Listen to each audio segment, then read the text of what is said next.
O que diz Marcos 15?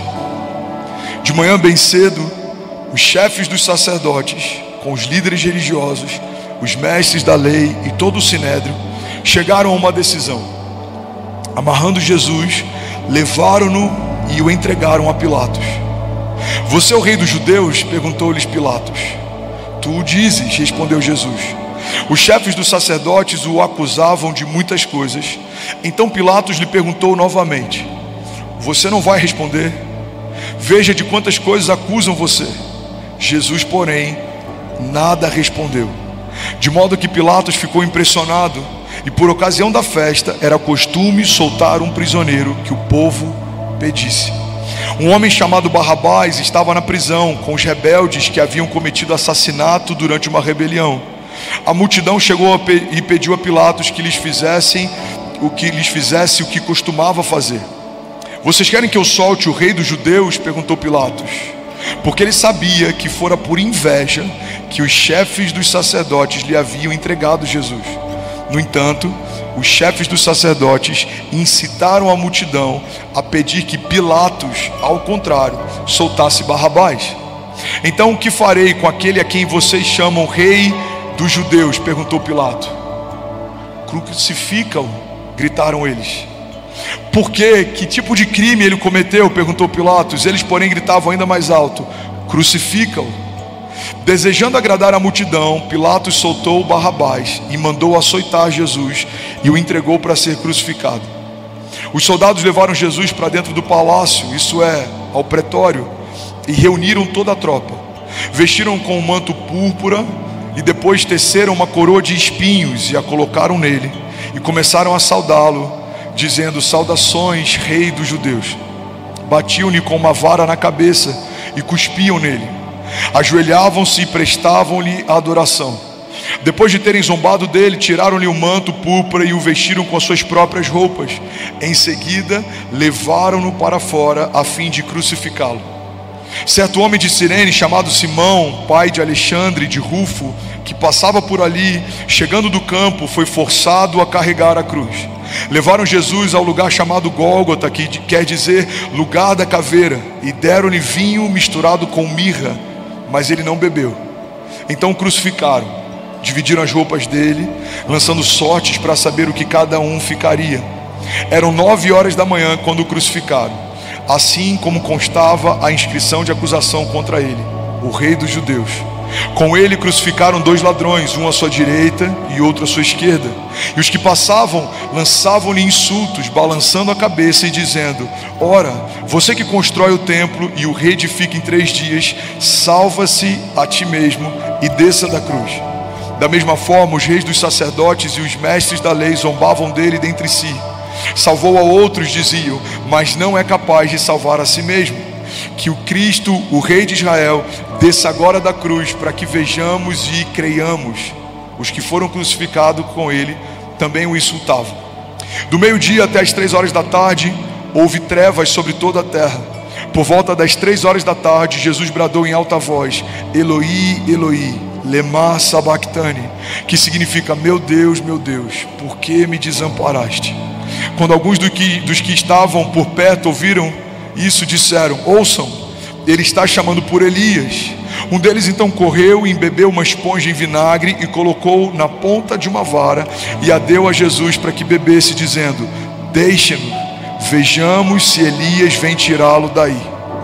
Jesus, porém, com um alto brado expirou. Então o véu do templo rasgou-se em 2 partes, de alto a baixo. E quando o centurião que estava à frente de Jesus ouviu o seu brado e viu como ele morreu, ele disse: verdadeiramente este homem era o Filho de Deus. Você pode dizer glória a Deus por isso. Você pode celebrar Jesus no seu lugar. Aleluia.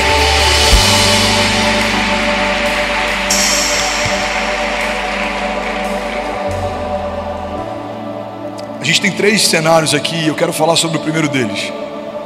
O primeiro é a sexta-feira da paixão. É o dia em que Jesus é crucificado. É o dia em que ele leva sobre si os meus pecados e os seus. É o dia em que ele recebe sobre si a minha sentença e a sua. O que acontece na crucificação nada mais é do que o milagre da substituição. O puro foi feito impuro, o abençoado foi feito maldito, o livre foi feito escravo. O Criador recebeu o pecado da sua criação. Eu preciso compartilhar isso quase que de forma didática, porque muitas vezes a gente acredita e ouve sobre a ressurreição e sobre a crucificação, mas não entende o porquê precisava ser feito da forma que foi. Quando Jesus ele está prestes a ser entregue, existe um momento na história que é muito simbólico. A Bíblia diz que Jesus ele é tomado de uma angústia mortal. Ele vive o que, segundo os médicos, é o maior nível de estresse que o corpo humano consegue suportar antes do sistema nervoso desligar. Jesus transpira sangue, tem sangue saindo dos seus poros. Jesus está no jardim e ele faz um pedido para o Pai. Ele fala: Pai, se possível for, afasta de mim esse cálice, todavia seja feita a sua vontade e não a minha. Jesus está diante de um cálice, e muita gente acha que o temor de Jesus está ligado à dor que ele vai enfrentar, à vergonha que ele vai enfrentar. Só que tempos depois a gente vê outros discípulos sendo crucificados também, alguns de cabeça para baixo, outros numa cruz em formato de X. Discípulos foram decapitados, alguns foram apedrejados.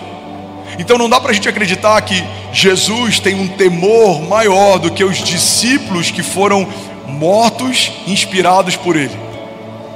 Aquele cálice, irmão, não representava dor, aquele cálice representava separação. João diz que no princípio ele era o verbo estava com Deus, o verbo era Deus, e todas as coisas foram feitas por meio dele, e sem ele nada do que foi feito se fez. Jesus estava no princípio da criação, Jesus estava em Gênesis. O haja de Deus no princípio não foi para estabelecer a luz do sol, porque quando Deus diz haja luz, a Bíblia diz que no primeiro momento houve luz que dissipou as trevas. Mas a Bíblia diz que dias depois, quando Deus estabelece o sol, a luz e os luminares, houve separação entre o dia e a noite. A luz que invade a terra no primeiro momento não era a luz do sol, era Jesus, a luz dos homens. O haja de Deus convida o Filho para a criação desde o princípio. Ele estava no princípio, ele estava no jardim, ele estava no deserto, ele estava durante toda a história.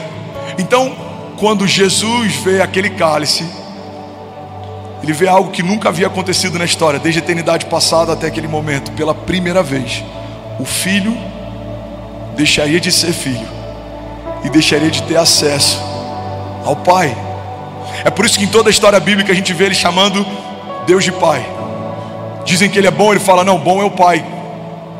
Ele fala: eu só falo o que eu ouvi o meu Pai falar, eu só faço o que eu vi o meu Pai fazer. Mas quando ele está na cruz pela primeira vez, a gente vê Jesus não chamando mais Deus de Pai, a gente vê Jesus chamando Deus de Deus. Ele fala: Deus meu, por que me desamparaste? Irmão, quando Jesus recebe o meu pecado e o seu, isso gera afastamento entre ele e o Pai pela primeira vez. O temor de Jesus não era na cruz ou na dor, o temor de Jesus era de não ser um com o Pai pela primeira vez. Irmão, João 3,16 é a maior declaração de amor que a gente já leu. João 3,16 diz que porque Deus amou o mundo de tal maneira, ele entregou o seu único filho. Eu gosto de dizer na versão atualizada dos incendiários que porque Deus amou você de tal maneira que ele aceitou a ideia de abrir mão de Jesus por alguns dias, mas ele não aceitou a ideia de abrir mão de você para sempre. Então o Filho de Deus se torna pecado para que todos os pecadores pudessem ser feitos filhos de Deus. Naquela cruz algo acontece, e é muito mais poderoso do que a morte do homem Jesus. Naquela cruz, o nosso pecado foi transferido para ele, a nossa escrita de dívida foi paga. Naquela cruz houve uma substituição. Ele tomou o meu lugar, aquela cruz era minha, aquela coroa de espinhos era minha, aquela humilhação era minha. Então ele paga o preço. Por que Deus não poupa Jesus da sentença, como fez com Abraão? A gente vê Abraão recebendo de Deus um pedido: Abraão, me dá o seu único filho, aquele a quem você ama. Já é um simbolismo que aponta para aquilo que vai acontecer com o único filho de Deus, aquele a quem Deus ama. Abraão então pega o seu filho, leva como sacrifício, e quando chega próximo de sacrificar, Deus fala: basta, não precisa. Eu já vi que eu tenho o seu coração. Mas com Jesus isso não acontece. A Bíblia não diz que Jesus está crucificado e próximo de morrer, Jesus o remove da cruz. Por que isso acontece? Porque em Abraão o coração dele estava sendo testado, mas o coração de Deus não estava sendo testado em Jesus. Jesus não foi colocado numa cruz para testar o coração do Pai. Jesus foi colocado numa cruz para morrer. E por que, pastor, que Jesus precisava morrer? Porque só há redenção quando o velho morre. Só há o novo de Deus quando aquilo que não é de Deus é subjugado. Irmão, quando o pecado da criação é colocado sobre Jesus e ele morre na condição de pecador, o nosso pecado morre junto com ele, a nossa sentença é levada junto com ele. Mas quando ele ressuscita dos mortos, ele ressuscita completamente redimido, ele ressuscita completamente restaurado, glorificado. Então entenda, não traga para si uma sentença que Jesus já levou sobre ele. Tem muita gente que toma posse dos seus problemas e crises, das suas doenças e enfermidades. O meu câncer, o meu problema, o meu divórcio, o meu medo, a minha síndrome. Irmão, não tome posse de algo que Deus já se apossou. Ele já recebeu sobre si, segundo Isaías 53, as nossas doenças e enfermidades, e o castigo que nos trouxe a paz estava sobre ele, e pelas suas pisaduras nós fomos sarados. Alguém pode declarar isso comigo? Levante suas mãos, diga: eu creio que naquela cruz a minha sentença de dívida, o meu pecado, o meu jugo, o meu juízo, diga, foram liberados sobre Jesus, e pelas pisaduras dele nós fomos sarados. Diga: eu fui feito bendito, sarado, justificado. Eu fui feito justiça de Deus, herdeiro de Deus. Eu sou guardado por Deus. Diga: porque aquele que era abençoado foi feito maldito. Aquele que era herdeiro foi destituído da herança. Aquele que era saudável foi feito doente. Mas ao terceiro dia, diga, Deus o chamou de volta da morte, e ele foi restituído. Diga: ele é tudo em todos, e tudo que eu preciso ele carrega. Diga: ele é o princípio e o fim, ele é o alfa e o ômega, ele é o leão da tribo de Judá, ele é o autor e consumador da nossa fé, ele é o primeiro dentre os mortos. Ele era o unigênito de Deus, mas se tornou primogênito, primeiro de muitos irmãos. Ele é aquele que me sustenta, ele é quem me guarda, ele é o nosso único intercessor, ele é o caminho, a verdade e a vida, e ninguém vai ao Pai se não for através dele. Ele está assentado à direita do Pai, e ele governa de geração em geração. Ele é perfeito, nele não há falta. Quando ele chega em algum lugar, algo sobrenatural acontece. A glória dele está sobre toda a terra. Nós cremos que ele ressuscitou dos mortos ao terceiro dia, e por isso nós cremos que ao mergulhar nas águas do batismo nós ressuscitaremos também. Fomos redimidos, encontrados, lavados, salvos, justificados. Não há condenação para aqueles que estão em Cristo Jesus. Fomos feitos santos, inculpáveis e livres de qualquer acusação. Por isso, irmão, quando o inferno tentar lembrar você quem você era, quando o inferno tentar trazer para a tua memória o teu passado, você vai falar: não lembra do meu passado, porque eu não estou mais lá. Não tente me encontrar no tempo passado, porque eu não estou mais lá. Deus está fazendo uma coisa nova. Se alguém crê nisso, você pode, pelo amor de Deus, dar um brado de liberdade no seu lugar. Aleluia, aleluia. Levante suas mãos, eu quero ler a palavra com você, eu quero declarar sobre você. Levante suas mãos. Colossenses 1:21 diz: antes vocês estavam separados de Deus, e nas suas mentes eram inimigos por causa do mau procedimento de vocês, mas agora ele os reconciliou pelo corpo físico de Jesus mediante a morte, para apresentá-los diante dele santos, inculpáveis e livres de qualquer acusação. Alguém pode celebrar Jesus? Colossenses 2:13 diz: porque ele nos perdoou todas as transgressões e cancelou a escrita de dívida que consistia em ordenanças que nos eram contrárias. Ele a removeu pregando na cruz, e tendo despojado poderes e autoridades, fez deles um espetáculo público, triunfando sobre eles na cruz do Calvário.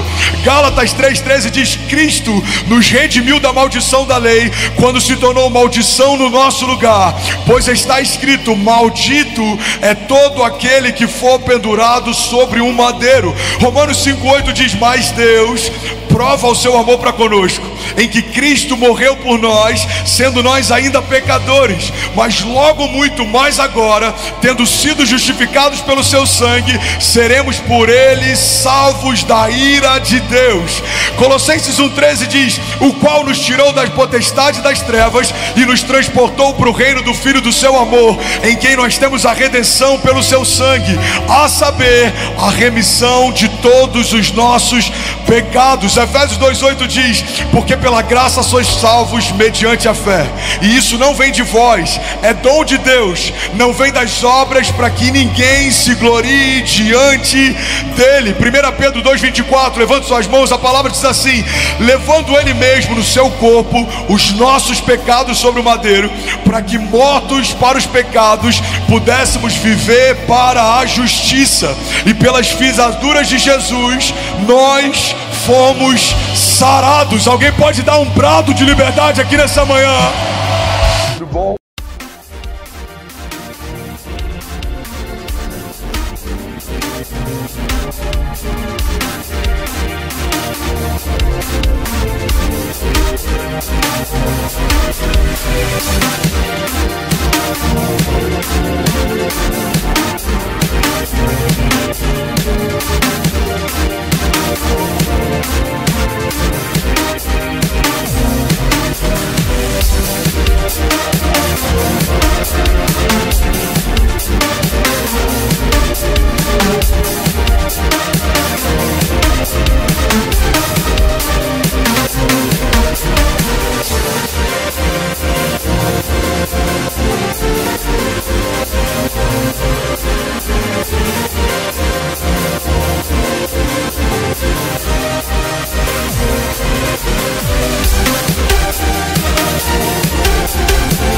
Você acabou de assistir uma mensagem aqui do nosso canal. Eu tenho certeza que ela te edificou e que ela vai gerar algo novo em você. E a gente separou mais 2 vídeos. Eu quero deixar essas indicações aqui para você continuar queimando com Jesus. E eu quero muito te fazer um pedido também. Se essa mensagem te edificou, comenta aqui embaixo, segue o canal, me ajuda a compartilhar para que mais pessoas sejam tocadas também. Deus te abençoe.